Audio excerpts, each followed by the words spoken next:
Welcome to Flashpoint. I'm Gene Bailey. We're glad you're here. Well, it's almost time for Flashpoint Live Atlanta coming up this Friday night. Listen, we are excited. Let me bring in Lance, Pastor Hank, and Mario. Good evening, gentlemen. I want to go down the list here. Lance, what do you think is going to happen in Atlanta?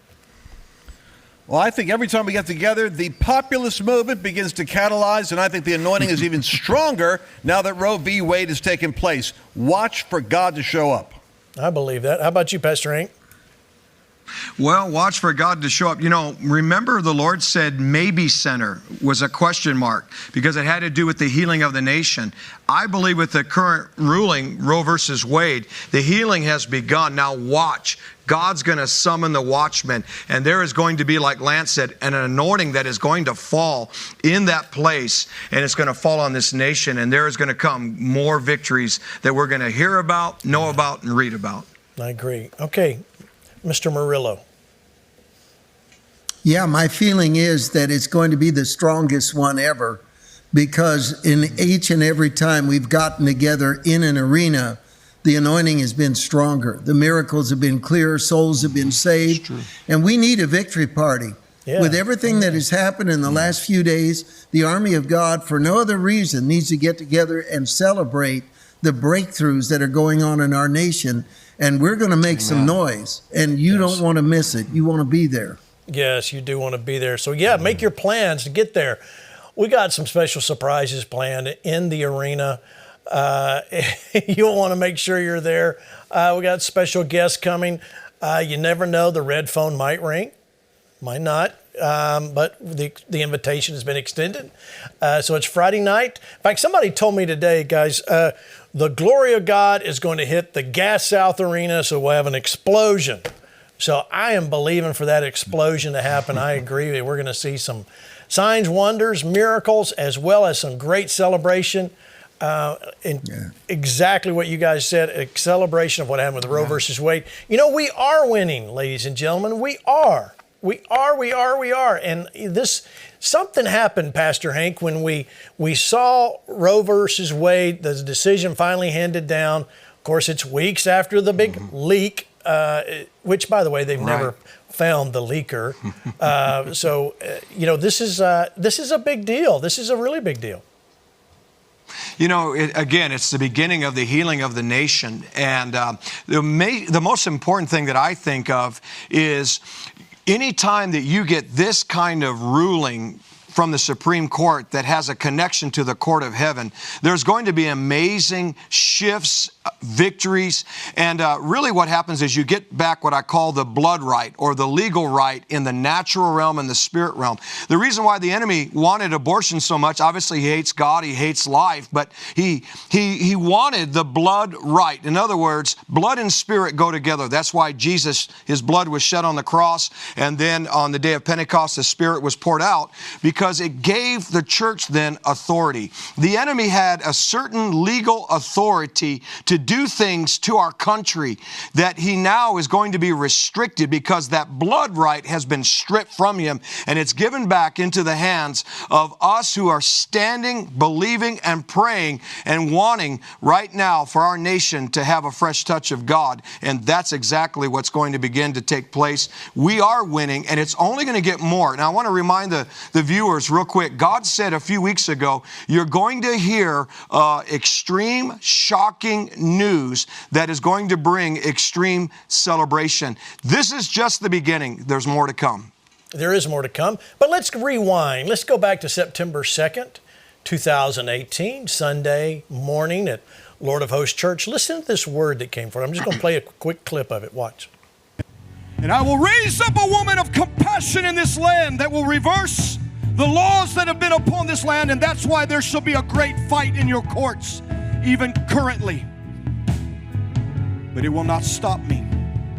For I've heard the cries of the innocent, but I've heard the cries of the remnant who have said, we've had enough of this. Righteousness, justice shall be established now, says God. And watch what happens as your courts shift. I have said to you before, rulings 6-3, 7-2, 8:1. Do not fear, for watch, out of the mouth of babes and sucklings have I not declared, I've ordained perfect praise to still the avenger. And their voices have not been in vain, those who never had a chance to speak upon this land, but oh, they speak. They do speak. Pastor Hank, you know, I got a question for you as the prophet here. Sure. When you look back on, do you remember these words when they come all the time, or are you, I just think it'd just be kind of odd looking back on myself, you know, speaking the word of the Lord about something that's happening years ago that happens now. Is that odd for you? Yeah.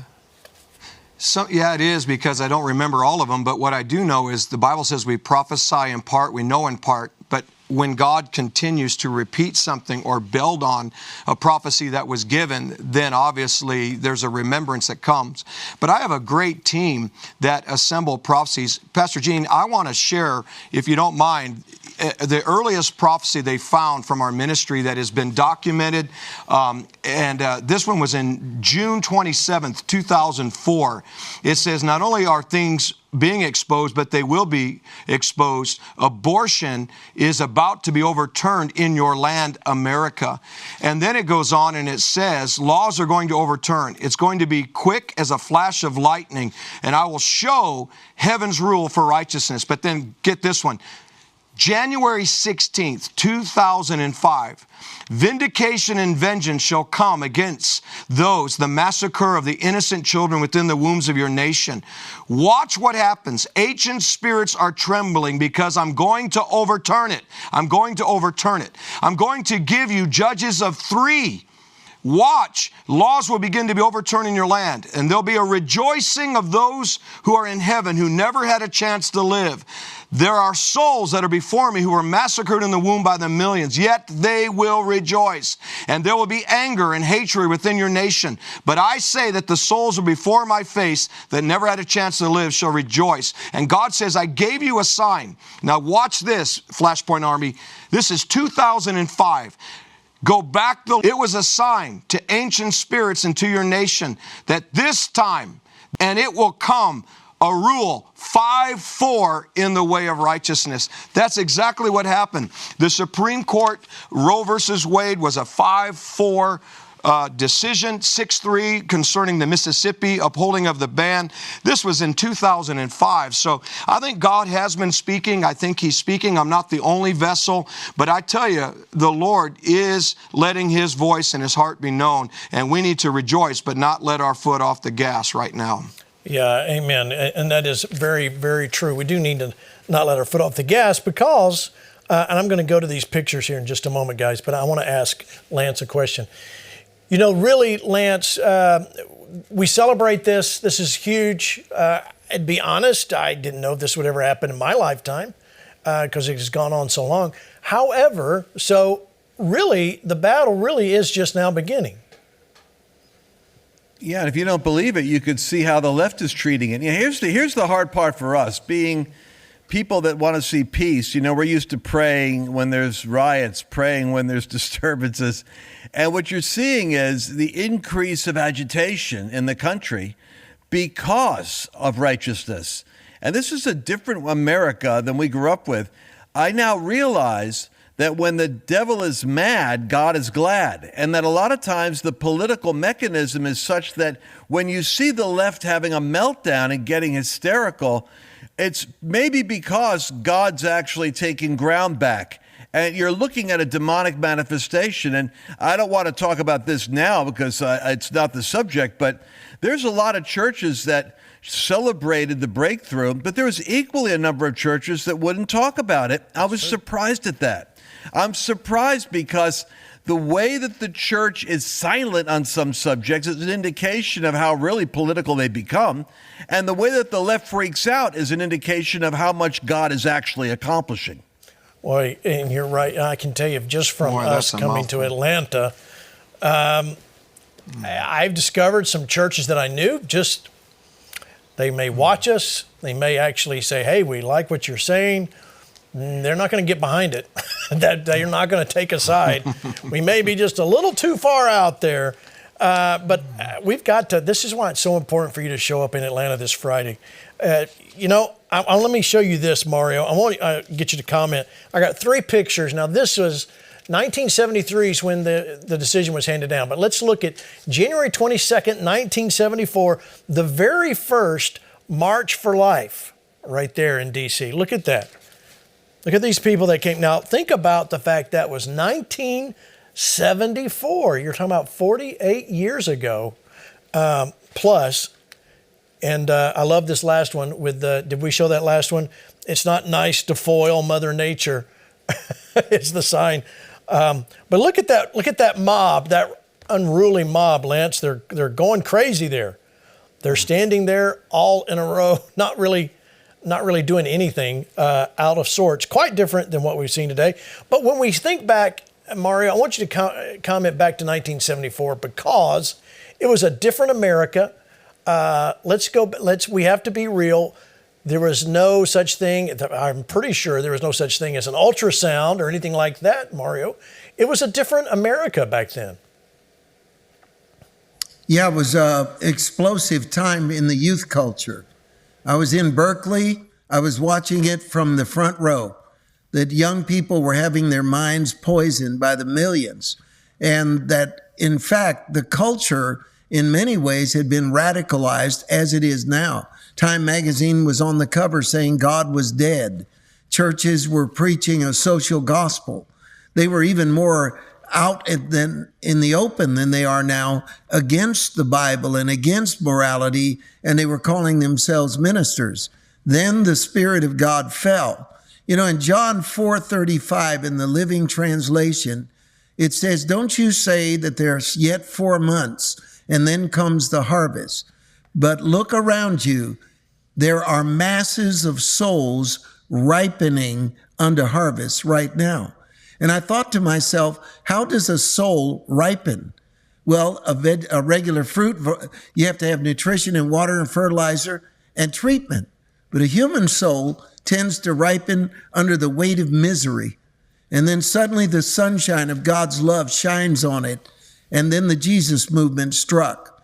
We're watching that right now on the streets of Colorado Springs. We have 1,500 volunteers now that are converging on that city. And they can't explain, the media cannot explain, the people we're praying for that are getting saved and the acceleration of soul winning that I can tell you right now, masses of souls are ripening around us. And the left is responsible for it. They've made us miserable.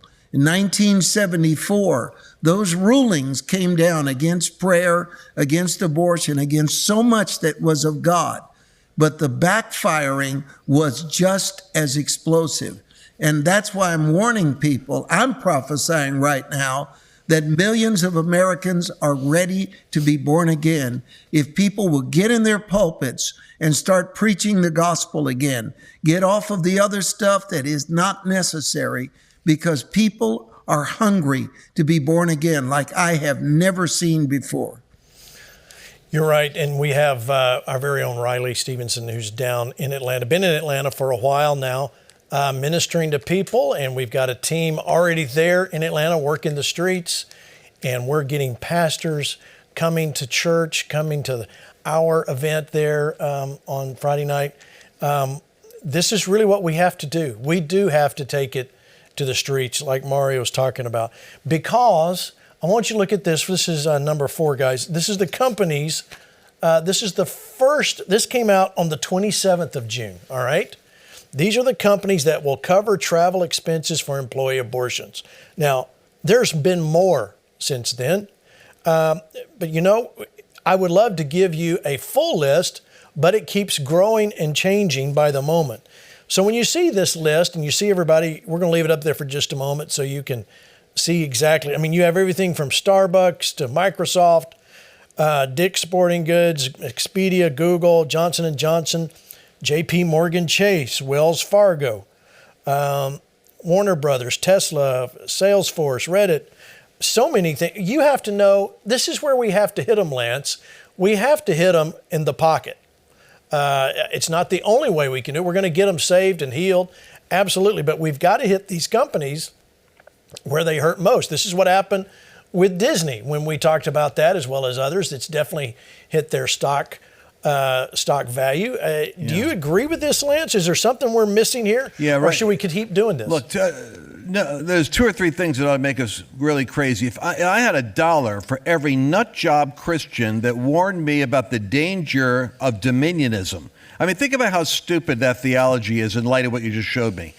The Christians that worried that Christians might take too much ground and get too involved with politics. Well, we created a big vacuum in America, ladies and gentlemen. Flashpoint.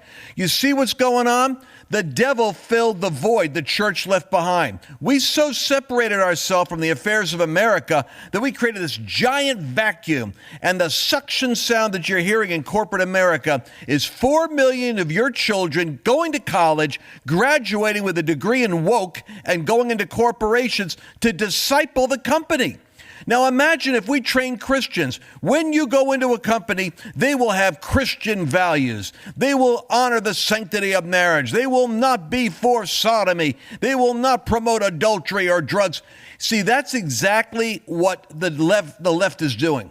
They've trained a generation to be disciples. And now they're going out and evangelizing the marketplace. We better wake up and realize the job we should be doing. Oh, so good. In fact, speaking of the job we should be doing, let's look at Amazon and what they really. Just a few days ago, there was a tweet out there or a Facebook post or something showing the robots that will actually pull your order now and go fill your order.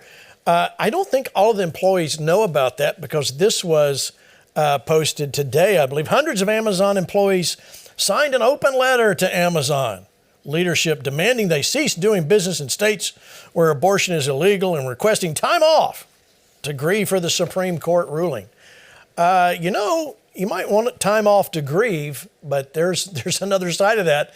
You could be replaced, and you probably already are being replaced by some robots. But this is where we're at. In fact, I got to show you this before I go any further. So much stuff here to show. And I'm only showing you this. Don't get me wrong. We're still winning. But you got to understand what Lance is saying, the depth of what we're dealing with. Let's go, to that clip of AOC. Watch it. I'll start with the babyest of the babyest of the baby steps. Open abortion clinics on federal lands in red states right now.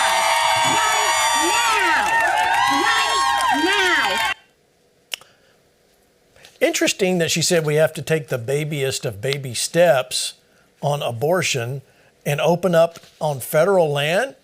Mario, I don't understand. What in the world are we talking about here?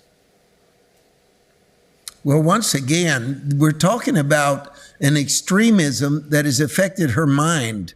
First of all, the Supreme Court ruling was banning the federal government from being forced to legalize abortion. Now, she doesn't understand it was a federal decision, meaning that it affects the federal, and states have to decide it. She's still thinking that she can just kind of steamroll the use of federal funding when that's exactly what this thing stopped. So it just displays her adolescent absurdity. She just doesn't know what in the world she's talking about. She doesn't know what she's talking about. Speaking of not knowing what you're talking about, let me show you this from Caroline Kitchener. I just spoke with Elizabeth Warren, who's some part Indian, who suggested the Biden administration establish Planned Parenthood outposts on the edges of national parks. They could put up tents, have trained personnel, and be there to help people who need it. It's time to declare a medical emergency. Pastor Hank, Planned Parenthood outposts on the edges of national parks. Yeah, it's a medical emergency, all right, but this is crazy. It's crazy. And then that one lady that you just showed the clip, what's her initials? IDIOT, is that what they call her? I don't remember. But anyway, listen, what's happening is they are expressing something that they ought to be really proud of. Now, again, this is not in any way to say if there is someone that is watching that has had an abortion that somehow, we aren't sensitive to the pain and the process of what you've gone through. Obviously, there's forgiveness, there's healing, and there's love from a loving God. But we are also talking about those who are being used by evil spirits and entities to try to push their agenda and to further it. And I want to say to them that are pushing this agenda to continue to allow innocent children in the womb and even outside of the womb. It was getting to that point. Yea, you, that you really believe that it's okay to take and cut a baby's head off, break its neck, cut its limbs off and separate it and mangle its body. And you are fighting for the right to continue for that and setting up camps. I think there's really something that you need to evaluate in your heart. And that's why it's important, as Mario said, that we have got to take the gospel to this nation, because when there's a change of heart that comes, people will begin to say, you know what, this is life in the womb. God created that life. He knew us even before we were born and even in the womb. And I think it's going to shift something, and we're going to see even some of these blue states start shifting towards the red. But I want to say this last thing. There was a statement by a local preacher here, and he says, I never get involved in politics, so I'm going to address the Roe versus Wade thing. And he went towards the victim route, rather than what about all the 50 million that we just somehow know about that have been aborted? What about those victims? What about standing for them? And this preacher stood up and said, I don't mix politics with religion. You're not going to hear it from me. And I want to say to you, if you're a preacher out there today, listen to me carefully. The reason you can preach the gospel and you can make disciples, the reason you even have the authority and the right to preach beyond your pulpit is because of those of us that are standing up and have stood up so that you can continue to have freedom. And so right now, we've got to continue to stand and say to these that are fighting to murder babies, it's not just about the children, it's about their lascivious lifestyle to continue in perverse sexual things and then have to take a child's life as a result of it. And I think we've got to continue to speak up and speak out for the sake of the children. We sure do. We do. In fact, I want to bring in right now someone who is speaking out. I want to talk to her again, Abby Johnson, former clinic director at Planned Parenthood. She's, of course, an anti-abortionist activist. Her new book, Fierce Mercy, Daring to Live Out God's Passion in a Bold and Practical Ways. I want to talk to you about that in just a minute, Abby. But listen, I want to understand from the inside of Planned Parenthood, because I am shocked. I know we've talked about this before, Abby, but I am shocked by Christians who say, well, not everything's bad about Planned Parenthood. They give medical support to people that don't have it. And I'm like, are you crazy? Are you not looking at what's really happening? Please, would you speak to that? I mean, I have to believe that these people are being willfully ignorant at this point. There's been so much information put out there, talking about how Planned Parenthood is really expanding only their abortion empire. In the past 10 years, every single service at Planned Parenthood has been significantly decreasing except for abortion. So, these cancer screenings, pap smears, contraception, all their family planning services, breast screenings, all these things that they, have been touting as preventative services have gone down by more than 72% over the past 10 years. The only two things that have increased have been their abortion services and their federal dollars, our tax money. Planned Parenthood has started over the past 5 years opening abortion-only facilities. They don't do anything but abortion. They're not doing STD testing. They're not giving out birth control, nothing like that. 6 days a week, 50 hours a week, these facilities, these Planned Parenthood facilities, are only killing babies. That's it. If people do not understand that Planned Parenthood is out to really only kill babies, they are $1 billion abortion entity, then they are honestly just being willfully ignorant at this point. So, Abby, how do we, I agree with what you're saying. How do we help people understand their real motivation? I mean, what you're doing, what we're doing, obviously is a piece of that. But they're very powerful. They've got a lot of money and a lot of famous investors investing in them.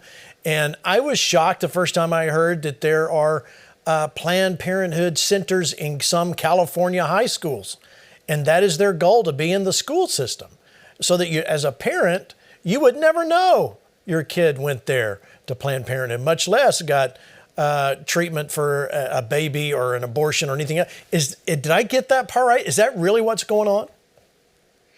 Yeah, it's absolutely what's going on. That was outed a few years ago by a woman who just happened to find a pack of birth control in her teenage daughter's purse. And she said, "Where did you get this from?" And she said, "My school. My school's health facility." And when her mom opened it up, it had a sticker for Planned Parenthood in it. And the mom was like, "Wait a minute, Planned Parenthood is in your school?" And they found out that there were contracts all over the state of California for Planned Parenthood to be inside of public schools, to have actual clinics inside of public schools. And these kids are getting, contraception, very dangerous contraception, abortifacient contraception, at, the age of 11, 12, 13 years old without their parents even knowing, which of course is just giving these kids this sort of mindset that, oh, well, I can just go and have sexual relations with anybody I want, consequence free, which really that's the society that we're living in, that we've been living in for 49 years under Roe v. Wade, that, I can just go and have consequence free sexual relations. And hey, if I get pregnant, no big deal. I can just go have an abortion. And I think that's why the left is completely freaking out right now, because they're finally realizing that, hey, I'm going to have to actually be responsible. I'm going to actually have to deal with the consequences of my actions. And that is a complete paradigm shift than what they've been dealing with for the past few decades. That maybe I'm going to have to actually take care of a baby. I mean, I know I consented to having sex, but now I have to consent to having a baby in my womb. What? This is a complete shift. And, it's just people have got to start speaking up. People have got to stop falling for the propaganda. The left is fear mongering right now, and people have got to get the facts, and they have to start sharing them far and wide. All right, before we go to break, Abby, I want to ask you this. You've been on both sides. You've worked for Planned Parenthood, and now you've committed your life. What does this mean, this decision, what does this mean for you personally? I have to say, I know personally the destruction that Roe caused. If Roe had not been the law of the land, I would not have killed my own 2 children by abortion. If Roe had not been the law of the land, I would not have worked in an abortion clinic. I would not have the burden of 22,000 aborted children that abortions that I helped facilitate on my conscience. And so I know the destruction. I know the devastation that Roe has caused. And so I am hopeful. I am looking forward to the beauty that is going to come from this, the life that is going to come because Roe has been overturned. Amen. That's great. Powerful stuff. All right, we're going to take a break. When we come back, we're going to talk about a coach who was praying at the end of a football game, and you don't want to miss Coach Kennedy, another win right after the break. Welcome back. Second half of Flashpoint. So much going on. Of course, I want to encourage you to come be a part with us Friday, July 1st. That's this Friday in Atlanta, Georgia, Gas South Arena. So many things happened in Georgia. You're going to be there. We're going to celebrate. We're going to hear what's happening. You're going to get more information than you ever thought possible, and you're going to see what God's doing. So join us right there, Friday, July 1st. Go to the website, govictory.com/FPLive. It's a free event. Just tell us you're coming. Just go register. Tell us you're coming. That'll help us plan for how many people are there. Before we go further, I want to mention this book, Flashpoint of Revival. And if you may be wondering, I'm always amazed at people that get this book. In fact, here's one right here that came to me today. I found this picture that someone sent. Have we got that picture? There he is, Phil Robertson, Duck Dynasty. Lance, I hope you see that holding my book. I just want to know, Phil Robertson, we're going to get him on right here on Flashpoint as well. So let's continue the conversation. I want to talk about what happened. First off, before I go any further, Abby, let me kind of wrap things up with you a little bit. First off, tell me about your book and what it's about. Yeah, so, my first two books, Unplanned and The Walls Are Talking, were, very much about abortion, very much about my journey in and out of the abortion industry. And I really wanted to sort of write a follow-up, but be a little more personal and talk about motherhood and ministry and my marriage and how I've seen God work in all of those other areas in my life. And, people say, gosh, fierce and mercy. I don't know if those are two words that usually go together. But in my life, people talk about God and they talk about Christ and they talk about how, God is so gentle and so, loving and all this. And that's true. And that has been true in my life too. But really, when I left the industry and, God was, he was really a fierce, lion, he was roaring back into my life. He wasn't just like this, well, come on back, Abby, whenever you're ready. He was this huge presence in my life. And it was almost like he was demanding for me to come back and, for him to come back into my life. Like, I am not losing you. You are going to come back to me. And I just, I wanted to talk about, just how good God is and how he is always waiting for us. And I just, I wanted to talk about that mercy, that incredible mercy that he offers to us. And, how do we love people well? How do we love people well right now in this culture where things are so polarized and things are so divided? How do we love people that maybe we don't want to love right now? How do we love people to Christ? And, I had a good example of that in my parents who were constantly praying for me, and the people who were on the sidewalk, the pro-lifers who were praying for me while I was running an abortion clinic. And so, I wanted to talk more about that. And so that's really what I did in the book. Great. Well, we look forward to seeing it and reading it. I know our viewers will as well. All right. So, Lance, something else that happened, we talk about wins, and what we hit here is what happened with Coach Kennedy. Let me show you this picture, supreme victory. This made its rounds on social media. Another win from the Supreme Court. Of course, you see there with our friend Shackelford, that from First Liberty, what great people. We're going to talk with Cassie Doolin in just a moment. But Lance, I want to hear from you. Why, in some ways, this seems to me to be a bigger win, or every bit as big a win as the Roe v. Wade decision. Oh, it is a bigger win. And here's the reason why your instincts are correct. The Roe v. Wade decision simply drives the debate now back to the states. You think this is over? Now we're going to have the great awakening we've been talking about, because every state is going to have these crazy activists yelling and screaming for the right for abortion, and you're going to have to see courageous moral reasoning from people saying no. Because at 20 weeks of age, that unborn child can feel pain. Now, we got to start hammering the truth home as strong as possible, because a lot of these activists, they're like under a demonic cloud. But when they hear that, at 20 weeks, they feel pain. So at what age do you want to abort them? All right, having said that, every state's going to have that argument. But the Coach Kennedy situation is significant. I was with Kelly just before the decision came out. And I'll tell you something, it came out faster than I think even he thought it was going to come.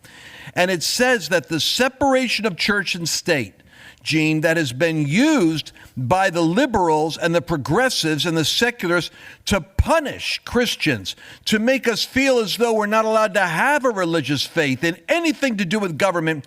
Gorsuch just began the pushback. He's saying, wait a second, this wasn't a separation of God from the state.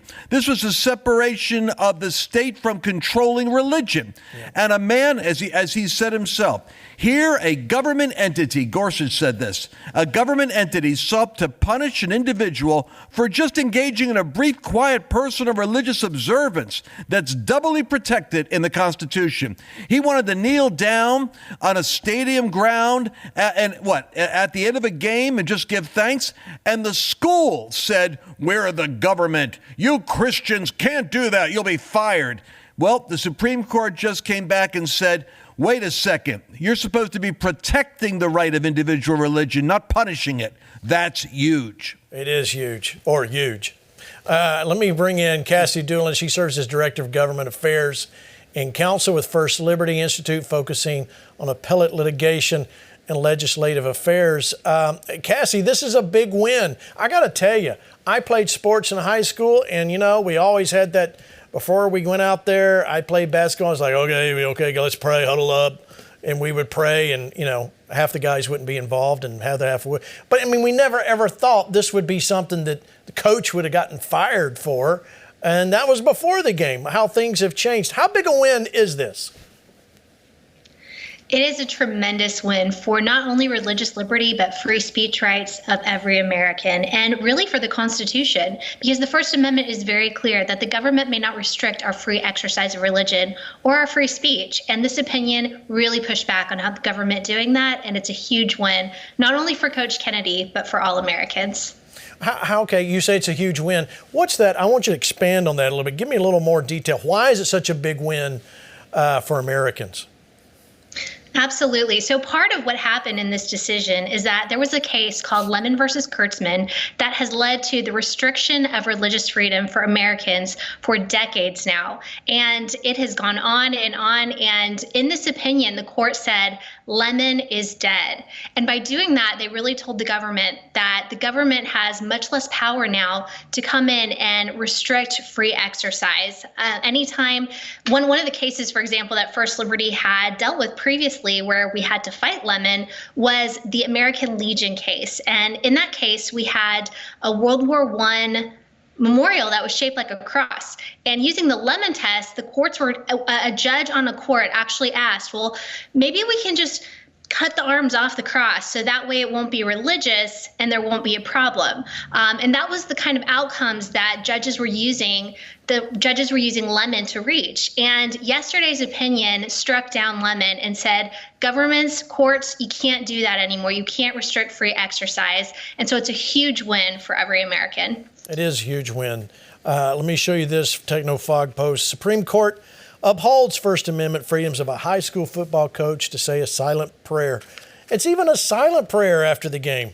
Sotomayor, a dissent. The coach not entitled to First Amendment protections at all. That dissent. I'm just, where in the world would Cassie, would they come from for her to say this, that's not entitled to the protection at all? I think it's just a total misreading of both the record and the law. If you look at the record, you can see that Coach Kennedy from day one, all he wanted to do was be able to go to the 50-yard line after high school football games and take a knee and say a 15-second silent prayer, thanking God for the game, for his players, and for the ability to coach. That's all he's ever wanted. And actually, we're not even asking for any kind of damages, any kind of back pay for Coach. And that's what Coach wanted, because he said, I don't want that to confuse the issue. I want to make it really clear. This is about my right and my private expression and my ability to practice my faith as an individual. And fortunately, it was a total win, and the court said, absolutely, you have that right. And it was really a vindication for Coach. It sure was vindication. Let me show you. This is from First Liberty. You posted this. 65% of Americans oppose court packing. Let's talk about court packing here. Lance, when we hear court packing, we hear now Joe Biden saying he's not for that. Where do you think that's coming from?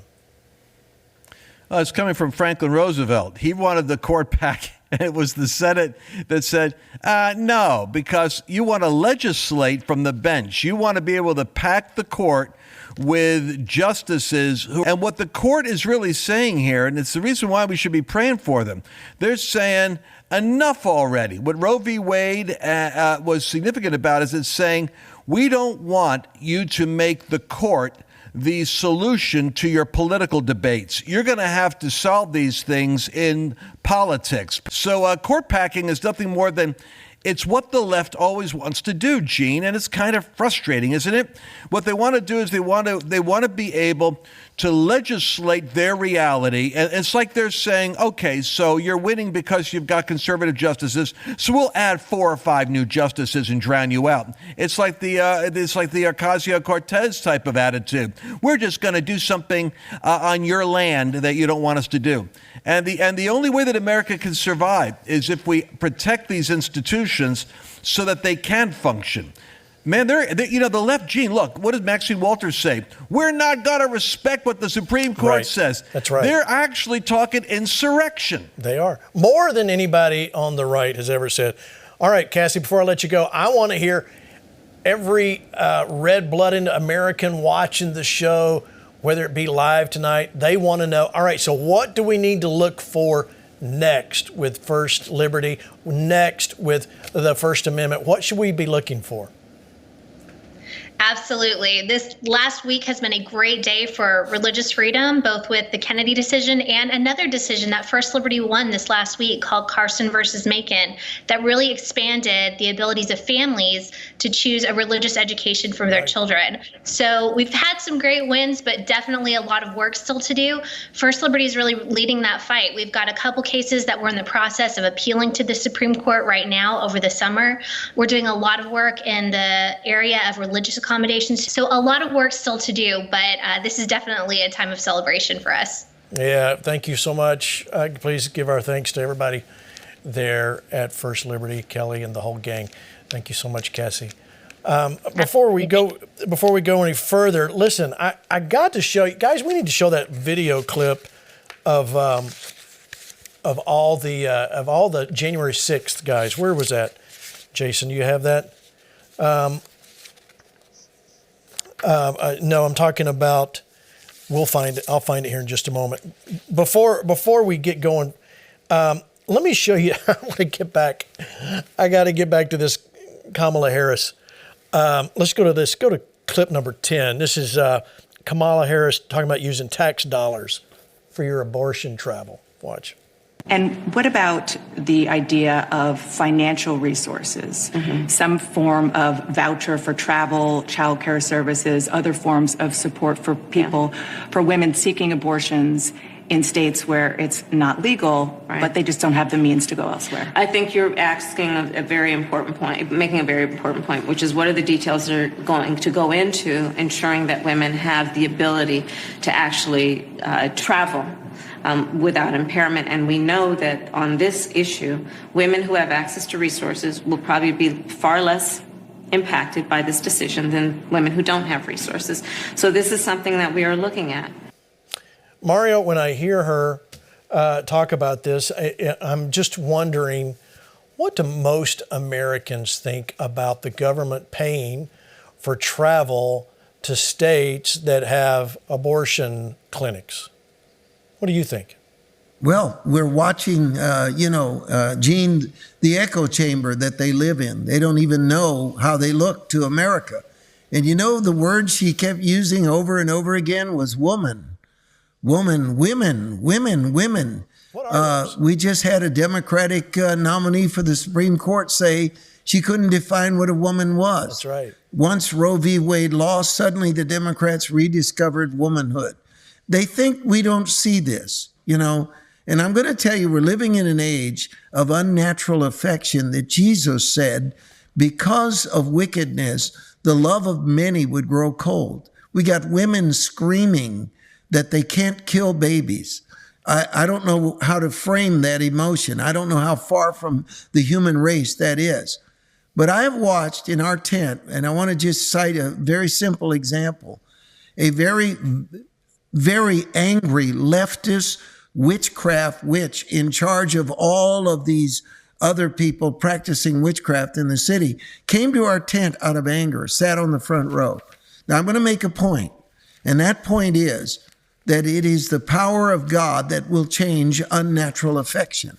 It is the power of God, and everyone watching needs to be very encouraged, because what we're watching is people that hate, people that despise, people that wanted to kill their child, transformed by the miracle of the preaching of the gospel. This lady sat there.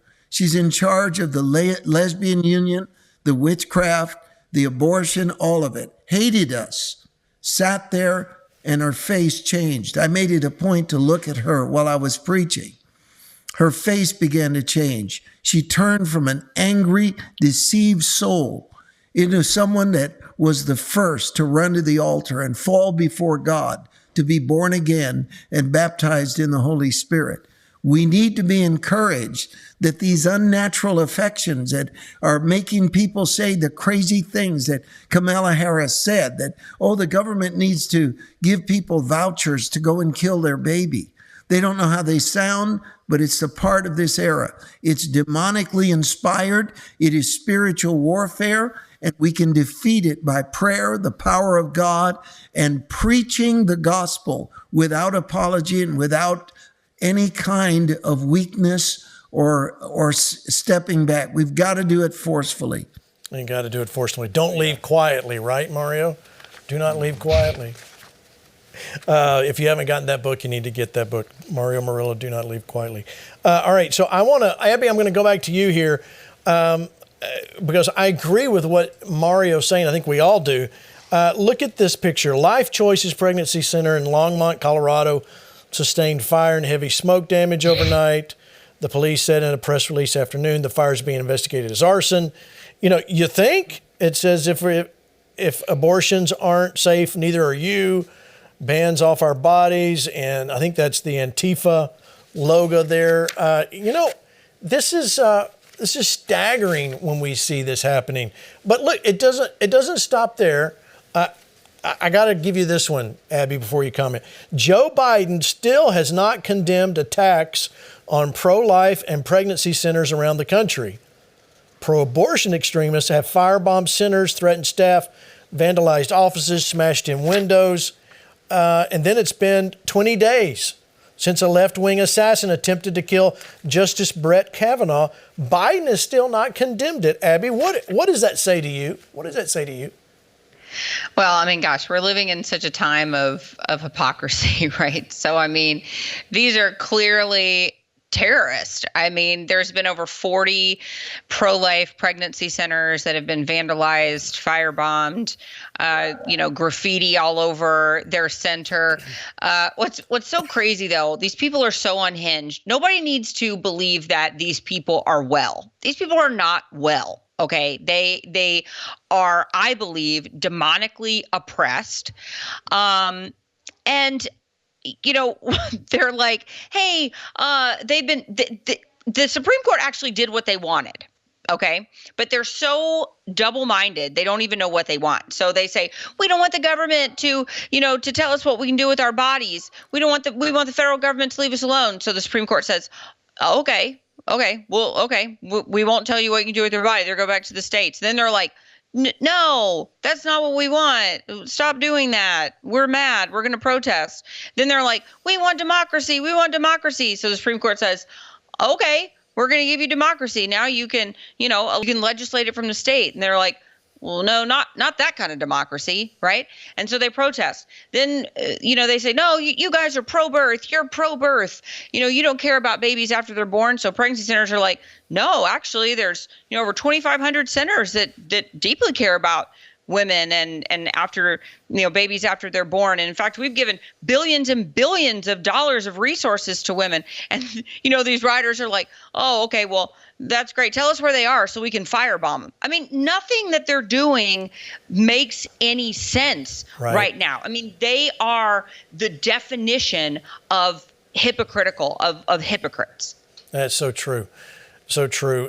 Pastor Hank, what Abby's really bringing up points to where I want to wrap this show up, is that we have to, when I say we, I'm talking about Christianity, the church in general. Okay, we're celebrate. We know we got the decision was overturned.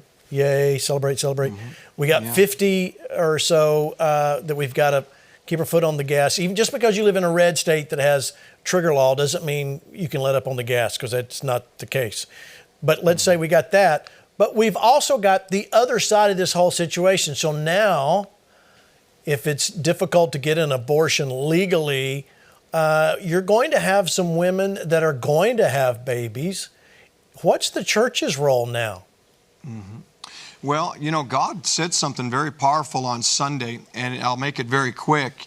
He said, therefore, open your eyes, look closely, says the living God. The spirit of adoption that has now been released upon this land, I have adopted this generation of children, and they are mine. And it is the harvest that I've promised my son. So I think we need to, as a church, as the church, is look for ways to be the answer for women who maybe don't know what to do with their child should they get pregnant and not want that child. But I want to go back to something before we close the show very quickly. That ruling 6-3 with that football coach on the field, I believe marks game over. But notice back when prayer was taken out of the schools, there was a school decision and then Roe versus Wade. Now there's Roe versus Wade and a school decision. It is the retaking back of America, and prayer will be brought back to the schools. And you're going to see women who may not have wanted their child in a previous time is now going to adopt and love that child. And there is coming the changing of hearts, which will bring a moral standard and a sexual revolution in reverse to this land. That's true. Lance, I'm going to ask you the same question. What do we do? What's our next? I mean, obviously we're going to fight abortion for pro-life, but what do we do? What else do we do? Abortion, then we talk about adoption. What else should we be doing? Well, yeah, and let me just say something, because we do cover all the news here, Gene. That Carson versus Macon decision, right. I'm surprised that we missed that one. You and I missed it. That was a big decision in Maine. That was, to Hank's point, prophetically.